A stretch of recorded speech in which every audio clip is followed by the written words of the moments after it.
In November of 2023, a new Beatles song knocked Taylor Swift off the top of the charts. Sounds crazy when you hear it out loud like that. I'm Larry Fedoruk, and this is Later That Same Life. On my weekly podcast, topics, discussions, stories from our lives. Season 11, Chapter 1. The Beatles, Now and Then. Over 50 years after the Beatles called it quits as a band, and with two of them having passed on, in November of 2023, we heard a brand new Beatles song, featuring all of the Fab Four on the track. The song, called Now and Then, is a John Lennon composition circa 1978. From a muddy demo with Lennon on vocals and piano that sat on an antique cassette tape all these years. One might think that the biggest challenge in reworking this song would be to actually find a cassette machine to play it on. I guess they managed.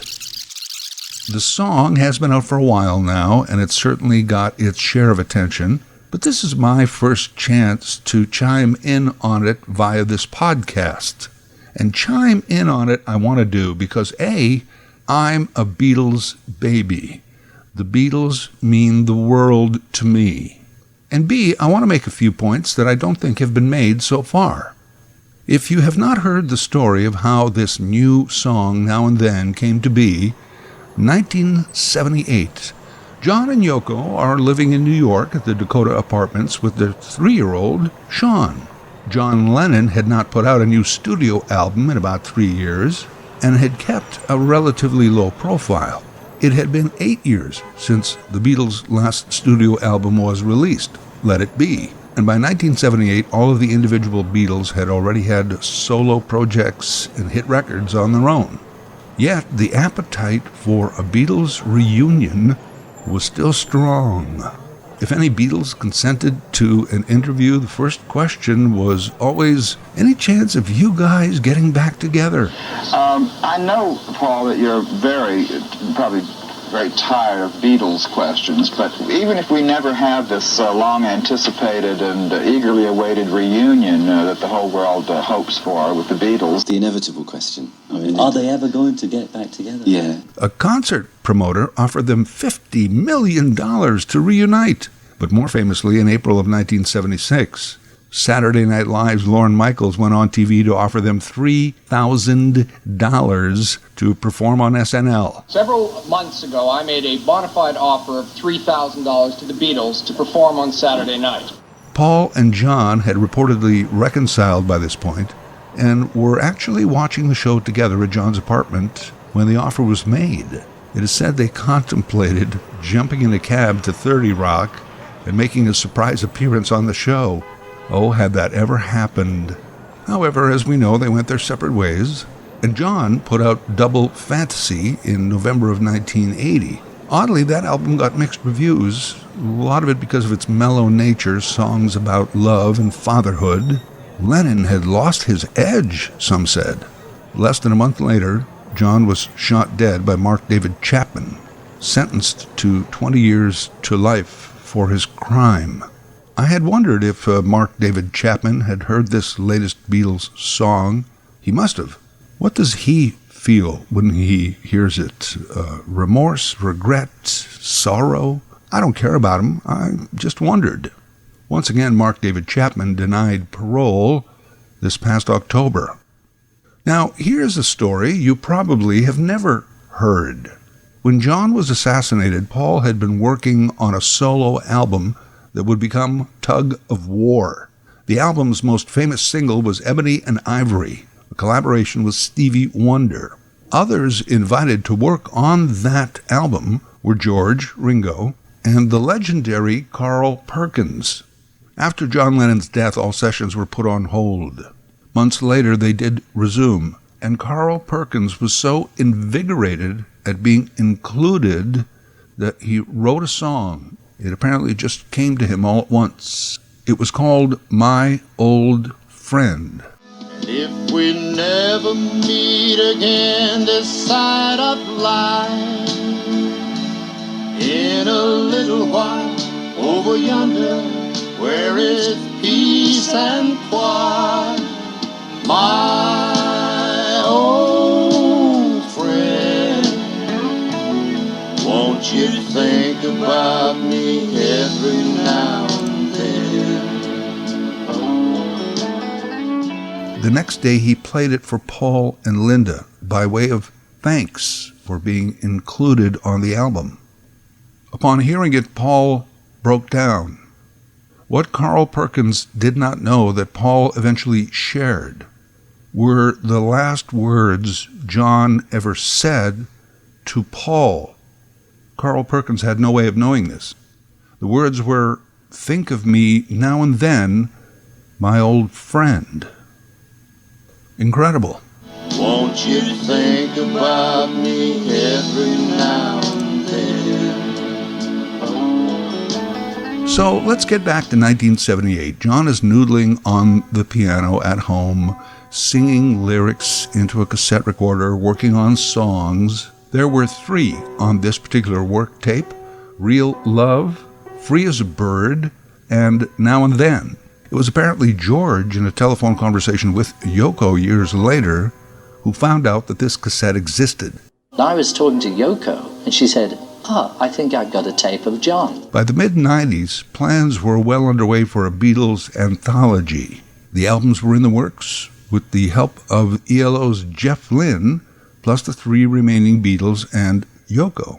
And they all thought of working John's tape into 3 new Beatles songs for the anthology bonus tracks. What a great idea. As you recall, in the mid-90s, we did get 2 new Beatles tracks, Real Love and Free as a Bird. And we had the same debates we're having now, by the way. Do these songs measure up? Can we really call it Beatles music? Should we have done this in the first place? At that time, all the Beatles had done tracks for Now and Then, including a guitar part from George. But they just couldn't get a clean John vocal from that tape. At points, the piano was too loud. There was room noise and street noise. Eventually, they just gave up on that song and went with the other 2, Real Love and Free as a Bird. Now and Then, impossible to fix.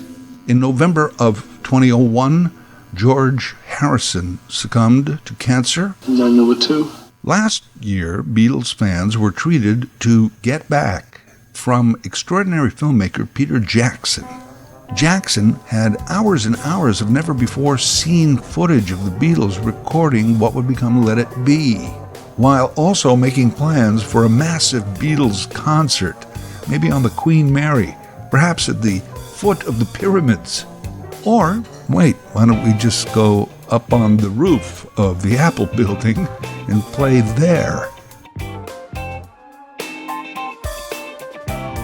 Before anybody had seen the footage, there were memories of those days, and they included tension, frustration, a band on the verge of breaking up. And in the film, we got all that. But Jackson also fashioned an 8-hour documentary that showed the 4 lads in music, creativity, and friendship.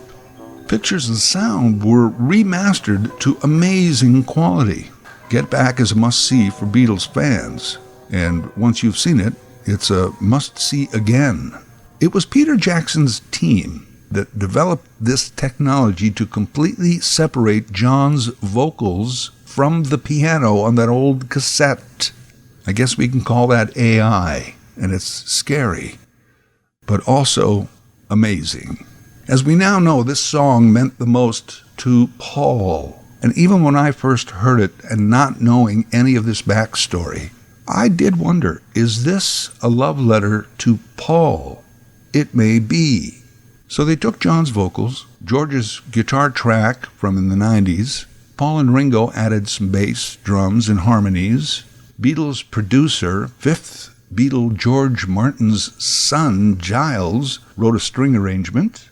Paul actually redid a lot of John's piano parts. And there we have it, a new, quote-unquote, Beatles song. Now and Then, all 4 Beatles and more. The one criticism I do agree with is that it sounds like it was recorded in two different centuries, because it was. It's just a minor thing, but I can hear it. The bass, the drums, the strings, the harmonies, they sound modern, while the lead vocal and some of the guitar don't have that same quality. And that's regardless of how much AI and tech they threw at it. I guess that's a plus for humans. We still matter. But take the example of a photograph. If you have a really old one and a really new one, and you want to make them both look like they came from the same era, and you just can't seem to Photoshop fix the old one well enough, what do? Well, you take the new one and you make it look older. That's often easier. I would have done that with this song, with the 21st century tracks. This aged them a bit. But alas, nobody called me. It's still a great song, and I love it. Question 1, is this really a Beatles song? I think the answer is an easy yes. Of course it is. John, Paul, George, and Ringo are all on the track. 3 different decades, yes, but they're all there. A George Martin's Son string arrangement as well. You know, a simple little thing like death can't stop the Beatles. This has always been the miracle of recorded sound, and moving pictures for that matter. I can still enjoy the Beatles, and Elvis, and Dinah Washington, and Amy Winehouse, and the Bee Gees, all I want, anytime I want. I can watch Humphrey Bogart and Paul Newman almost at will. None of this is artificially generated. It's all real people singing and playing. It's a Beatles record. Question 2. How does this measure up as a Beatles song? See, I think we should not even ask that question. When I heard a new Beatles song was coming out, I never wondered if it would replace Hey Jude, Strawberry Fields, or Day in the Life as a Beatles classic. The Beatles recorded about 230 songs, most of which we could sing along to without a karaoke screen. Could some random thoughts from John Lennon in 1978 measure up? It's not fair to ask. And besides, what is a better Beatles song? Is it Hard Day's Night or Help? Yesterday or Penny Lane? You know, I found a link online that lists 230 Beatles songs, and it ranks them from worst to best. Yeah. So the bottom 20 or so I saw were mostly album tracks. I guess not exactly my favorites. But after that, and especially like in the top 150, who's to say what song is number 88 or number 5? It's subjective. How does the new song measure up? I don't know. Judge it on its own. Question 3. Just because we can do it, should we have done it? Just because the technology exists to create a new Beatles song, would it have been best just to leave it alone? I know previously unreleased material is usually previously unreleased for a reason. I get that. But you know, this is the Beatles. And if someone has a tape from the apartment next door of John Lennon singing in the shower, I want to hear it. Maybe not every day, maybe it's not on my Spotify playlist, but I want to hear it. As I said, none of this was fake or falsely generated. It's John singing. They just figured out a way that we could hear him better. Just because we can, does that mean we should? That is a fair question, especially when it comes to things like nuclear bombs or unleashing ChatGPT. But this is a Beatles song. Of course you do it. People will also discuss, well, is this a Lennon-McCartney song? Well, I don't know how it will be credited in the publishing world, probably just as Lennon. But Lennon and McCartney stopped writing songs together as early as 1965-66. From then on, it was John or Paul that brought a song to a session, and the other made contributions to the idea. After a time, even that stopped. But the songs were listed as Lennon-McCartney, and they played together and sang together. And that was magical. Longtime Beatles sound engineer Jeff Emmerich has said about those early days, you had the two best singers in rock and roll, and they were both in the same band. It was true. Though John did sing lead on more Beatles singles than Paul, they could both rock it out pretty good. And when they harmonized, as good as there has ever been. I've also been on this kick for the last few years as to how good a drummer Ringo was. Ringo spent much of Beatlemania underrated. The drummer in the back, they gave him one vocal per album. I am glad to see him get his due in his lifetime. No shortage of tributes out there from some of the best modern drummers in the business as to the style, rhythm, fills, and innovations of Ringo Starr. But the fact that these two voices, Lennon, McCartney, somehow found each other and stayed together all of those years, miracle is not too strong a word. John and Paul first met in July of 1957. I always like to point that out to people who say the Beatles' history is so short. You know, Ed Sullivan in 1964 and then breaking up by 1970. Actually, if it was just 6 years, that's still a long time to be at the top in show business. But yeah, 1957, Paul goes to see John Lennon's band, the Quarrymen, playing at a church social. After a time, John invites Paul to join his band. Sometimes later, Paul brings his young friend George along, the Silver Beatles. Eventually, they meet Ringo, Hamburg, the Cavern Club, Beatlemania. It took 6 years. They were still kids. 6 years after that, they were young men, millionaires, exhausted, pushed and pulled from every corner, into every direction. And John walked away. John started the band and ended the band. Was it because of Paul or tensions among them all? Perhaps. But for the record, John's band, beginning to end. Part of the problem was that John was a leader and Paul was not exactly a follower. I'm sure Paul has some responsibility in the Beatles coming to an end, but of course he also has a big role in the Beatles' success. John's band, but could they have been all of this without Paul? Not likely. Opening lyric of the new song Now and Then, John singing, "I know it's true, it's all because of you. If I make it through, it's all because of you." Is that John singing to Paul? I don't know. I'd like to think so.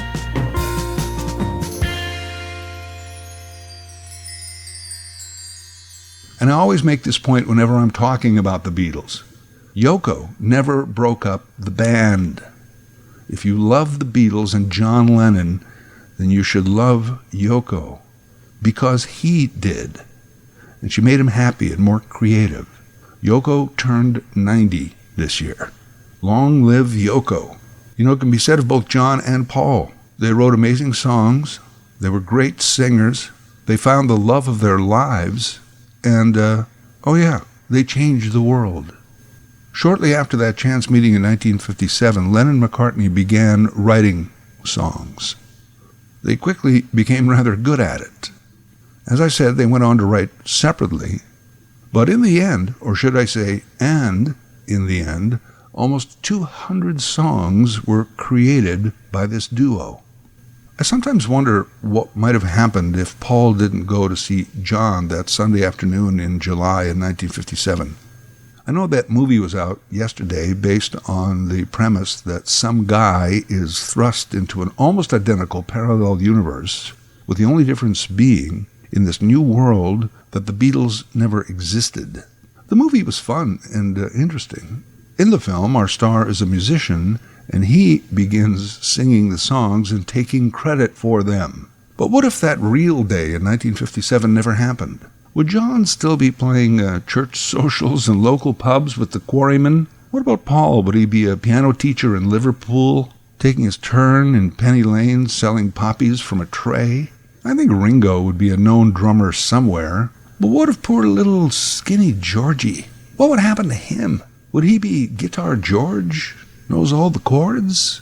Would he be strictly rhythm and not make it cry or sing? I think about these kind of things every now and then.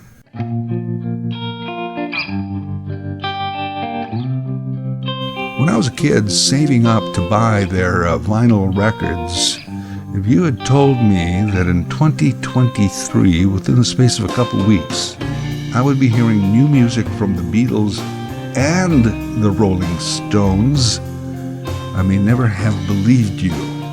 It all seems too octogenarian. And the other question is, would it be worth it? But that is answered by if we wanted to do it.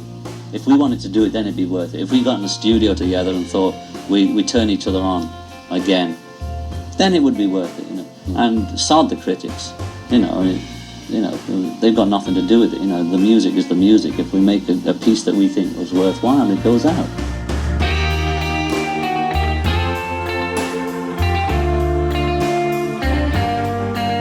Later That Same Life is written, voiced, and produced by Larry Fedoruk. LarryFedoruk37@gmail.com. Subscribe to Larry's podcast YouTube channel. Get automatic notifications with each new episode.